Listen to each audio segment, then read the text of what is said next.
ወደፊት እንሻገርና የዘንድሮቹን ልዩ የትምህርት ተመራቂዎች እንመልከት። ተመራቂዎቹ እነማን ይመስሏችኋል? የሰው ልጅ እንዳትሉኝ አንዳቸውም እንኳን ሰው አይደሉም።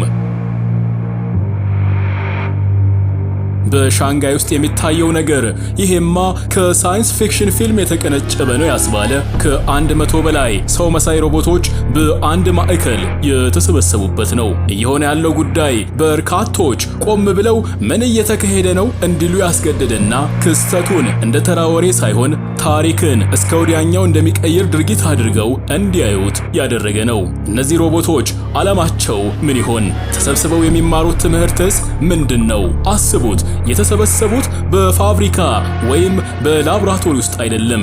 ትምህርት ቤት ነው። ትምህርት ቤት። የዲጂታሉ ዓለም አልበቃ ብሏቸው የሰው ልጅ በአካል ሊተኩ ወይስ ምን ሊያደርጉ?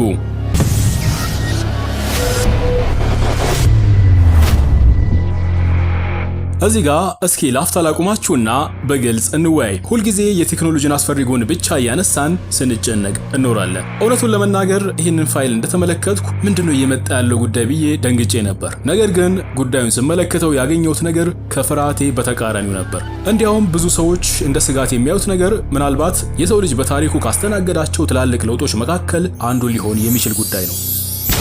እናንተስ ይህን ማየት ስትጀምሩ ምን ተሰማችሁ? ፍርሃት ወይስ ጉጉት? ሐሳባችሁን ኮሜንት ላይ ጻፉልኝ። እኔም በዚህ የሮቦቶች ትምህርት ቤት ውስጥ እየተከናወነ ያለውን ጉዳይ ላሳያችሁ። የሮቦቶቹ ነገር ይበልጥ አስገራሚ የሚሆነው ወደ ዋናው የምርምር መረጃ ስንገባ ነው። በመጪው ሐምሌ ወር በይፋ በሩን የሚከፍተው ይህ የሰዋዊ ሮቦቶች ማሰልጠኛ ተቋም በጃንግ ባለ 5000 ካሬ ሜትር ስፋት ባለው ላቦራቶሪ ውስጥ እየተገነባ ነው። ከተለያዩ 12 የቴክኖሎጂ አምራቾች የተሰበሰቡት እነዚህ የተለያዩ ቅርጽና መጠን ያላቸው መካኒካል ተማሪዎች በዓለም ታሪክ ለመጀመሪያ ጊዜ በአንድ ክፍል ውስጥ ጎን ለጎን ተቀምጠው በጋራ ABCD እያሉ ስልጠና ሊጀምሩ ነው። ABCD ስንል ታዲያ ፊደላቱን ሳይሆን ያን ከሰው እኩል የሚያደርጋቸውን በቀጣይ የምናየውን ስልጠና ለማለት ነው። እያንዳንዱ የሮቦቶቹ እንቅስቃሴ፣ እያንዳንዱ እርምጃና ስህተት በሳይንቲስቶች በጥንቃቄ ክትትል ይደረግበታል። የሚማሩት ነገር የኳንተም ፊዚክስ ወይም ከሰው የበለጠ እንዲያስቡ የሚያደርጋቸውን ክህሎት ከመሰላችሁ ተሳስታችኋል። የሚገርመው ነገር የሚማሩት መጽሐፍ እንዴት እንደሚጨበጥ፣ ዕቃዎችን ከቁም ሳጥን ላይ እንዴት ማንሳት እንደሚቻልና ልብስ እንዴት እንደሚታጠፍ ነው። አዎ እንደዛ ነው። ለኛ እጅግ በጣም ቀላልና በሰከንዶች የምናጠናቅቀው ቲሸርት ማጠፍ ለነዚህ እጅግ ዘመናዊ ሮቦቶች በአሁኑ ሰዓት በዓለም ላይ ካሉ ፈታኝ የሳይንሳዊ እንቆቅልሾች መካከል አንዱ ሆኖባቸዋል። አስቡት፣ አንድ ሮቦት ቲሸርት አጣጥፎ ለመጨረስ ሲታገል ሲንገዳገድ ማየት። ይሄ በራሱ ፈገግ የሚያሰኝ ጉዳይ ነው። በአንጻሩ ለኛ እጅግ በጣም ከባድ የሆኑ እንደ ኳንተም ፊዚክስ እና ሌሎች እጅግ በጣም ውስብስብ የሆኑ የሂሳብ አይነቶችን እነሱ እጅግ በጣም ቀለል አድርገው በቀላሉ ይሰሯቸዋል። ታጋላችሁ ዲጂታሉ ዓለም በይሳት በርካታ የሂሳብ አይነቶችን እጅግ በጣም ቀለል አድርጎ ነው የሚሰራው። በተቃራኒው ታዲያ ለኛ በጣም ቀላል የሆነው የሪል ወርልድ ስራ ቲሸርት ማጠፍ፣ በር መዝጋት ወይም ሌላ ነገር ማድረግ ለነሱ እጅግ በጣም ከባድ ነው። ቀልድ ነገር ይመስላል። ነገር ግን ከጀርባ ያለውን የሳይንስ ጥረትና ልፋት ብታዩ እጅግ ትደነቃላችሁ። እያንዳንዱ ሮቦት እነዚህን 45 መሰረታዊ ክህሎቶች ለማጥናት አንድን እንቅስቃሴ ብቻ አስቡት፣ አንድን እንቅስቃሴ ብቻ በቀን እስከ 600 ጊዜ ደጋግሞ ይለማመዳል። ቲሸርት ማንሳት ከሆነ 600 ጊዜ፣ በር መክፈት ከሆነ 600 ጊዜ፣ ዕቃ መያዝ ከሆነ 600 ጊዜ። ተመልከቱ፣ አንድን ነገር በተደጋጋሚ 600 ጊዜ። ያው ሰዎች ስንባል የምንማረው ከስህተታችን ነው። እነሱ ደግሞ በሺዎች ከሚቆጠሩ ድግምግሞሾቻቸው ይማራሉ። ግን ዋናው ጉዳይ ሳይሆን ከተማሩ በኋላ የሚፈጠረው ነገር ነው። ይሄውላችሁ አንድ ሮቦት የተማረው ጥበብ በሱ አእምሮ ብቻ ተወስኖ አይቀርም። እያንዳንዱ የተማሩት መረጃ ተመራማሪዎቹ ሱፐር ብሬን ወይም ማዕከላዊ ሱፐር አእምሮ ብለው ወደ ጠሩት ጠቅላላ የአርቲፊሻል ኢንተለጀንስ ሞዴል ይላካል። አስቡት፣ አንድ ሮቦት የተማረው ዕውቀት በቅጽበት ለቀሪዎቹ ሮቦቶች በሙሉ ይዳረሳል። የሆነ ቲሸርት እንዴት እንደሚታጠፍ የሆነች ነገር ከገባችሁ ሌሎቹ at the same time ይገባቸዋል። ተመልከቱ። ይሄ ማለት ወደ ሰው ስንቀይረው በአንድ ክፍል ውስጥ 20 ተማሪዎች አሉ ብለን ብናስብ ከነዛ ከ20 ተማሪዎች መካከል አንዱ ፈጣን ተማሪ ለምሳሌ የፊዚክስ ክፍል ነው ብለን እናስብና የፊዚክስ ክላስ ውስጥ የሆነ አይነት የሳይንስ ክፍል ቢገባው ሁሉም at the same time ይገባቸዋል እንደማለት ነው። አስቡት፣ አንዱ ተማሪ ስለገባው ብቻ ሌሎቹ ቀሪዎቹ 19 ተማሪዎች ሲገባቸው። ታዲያ ግን ትንሽ የሚገርመውና ከሰው የሚለያቸው ጉዳይም ይሄው ነው። የእናንተ ሐሳብ ምን እንደሆነ ባላውቅም ይህ ሁሉ መረጃ ተሰብስቦ ማሽኖቹ እርስ በርሳቸው መማር ሲጀምሩ ቴክኖሎጂው እኛ ልንገምተው ከምንችለው በላይ በከፍተኛ ፍጥነት ያድጋል። ለዚህ ማረጋገጫ የሚሆን አንድ አስገራሚ ምስጢር ልንገራችሁ። ባለፈው ዓመት ብቻ እንዲህ አይነት ሰዋዊ ሮቦቶችን ለመግዛት እስከ $80,000 ይጠይቅ ነበር። ነገር ግን አሁን ያ ዋጋ እጅግ በጣም እየወረደ ነው። ይህ ማለት ሮቦቶቹ ከላቦራቶሪዎቻቸው ወጥተው ወደ እያንዳንዳችን የዕለት ተዕለት ሕይወት፣ ወደ ሕክምናው፣ ወደ ግብርናውና ወደ ቤታችን የሚገቡበት ቀን ካሰብነውም በላይ እየፈጠነ ስለመሆኑ ማሳያ ነው። አሁን እውነተኛው ጥያቄ ይመጣሉ ወይስ አይመጡም ሳይሆን ሲመጡ እኛ ዝግጁ ነን ወይ የሚለው ነው።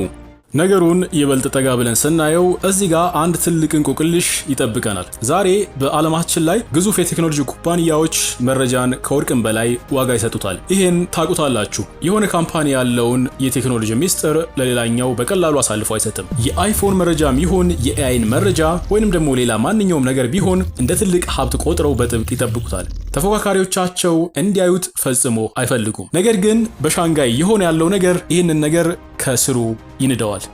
ከ12 በላይ ተፎካካሪ የሮቦት አምራች ኩባንያዎች የራሳቸውን ማሽኖች በአንድ ቦታ አስቀምጠው በተናጠል የሚያመነጩትን በሚሊዮን የሚቆጠር መረጃ ለሁሉም በጋራ እንዲጋራ አድርገዋል። አስቡት፣ ይሄ ማለት ኮካኮላና ፔፕሲ የሚስጥር አሰራራቸውን አንድ ጠረጴዛ ላይ አስቀምጠው ሁላችንም እንጠቀምበት እንዳሉ አድርጋችሁ መቁጠር ትችላላችሁ። ስለዚህ ይህን ትምህርት ቤት ተራ የስልጠና ማዕከል ብቻ ብለን መጥራት ያሳንሰዋል።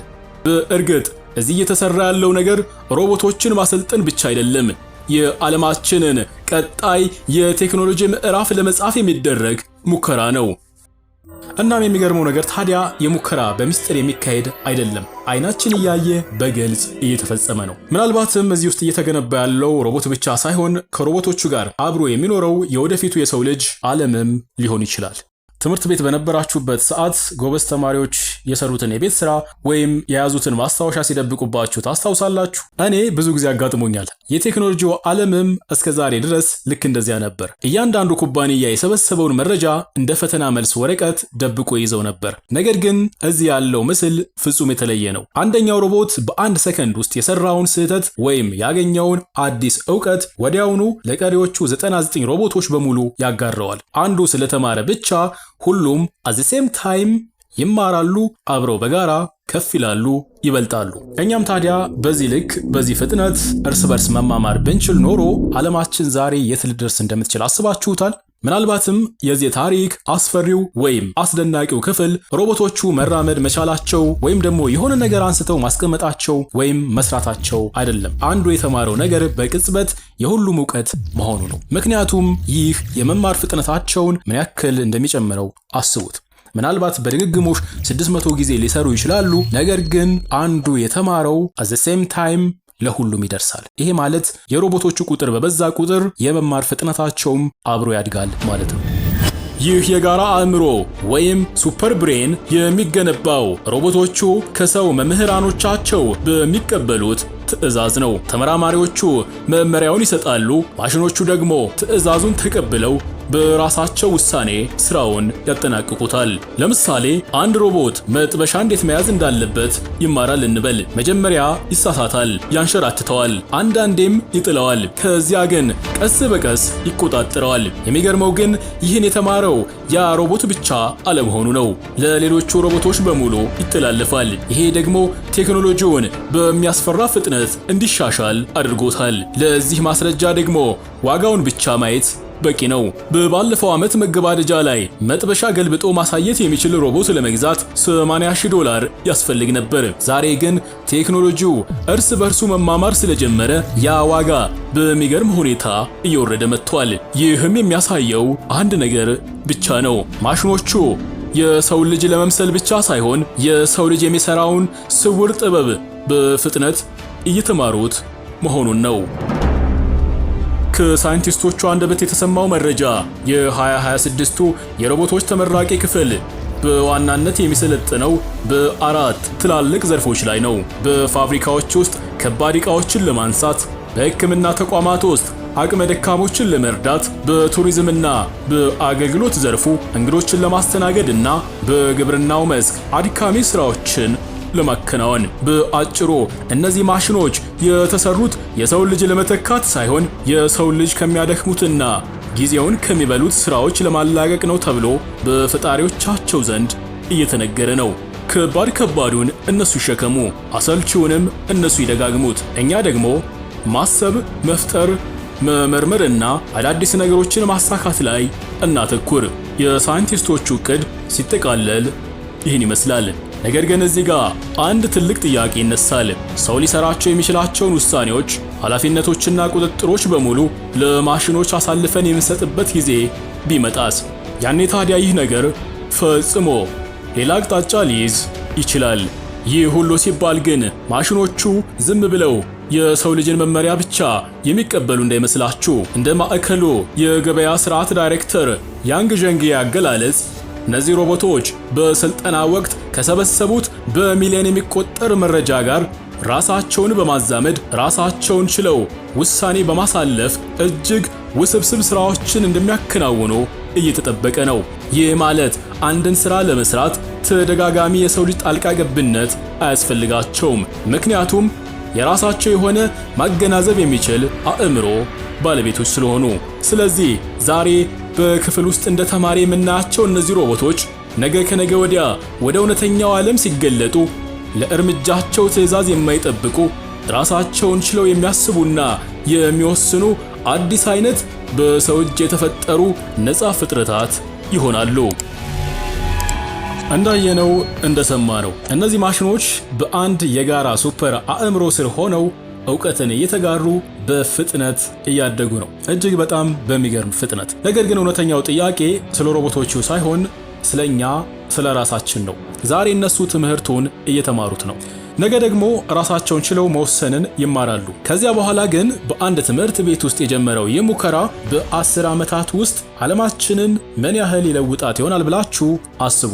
ዛሬ ተማሪዎች የሆኑት እነዚህ ማሽኖች ነገ የሰው ልጅ ታላላቅ ረዳቶች ይሆናሉ ወይስ ከዚያም በላይ የሆነ ሌላ ነገር?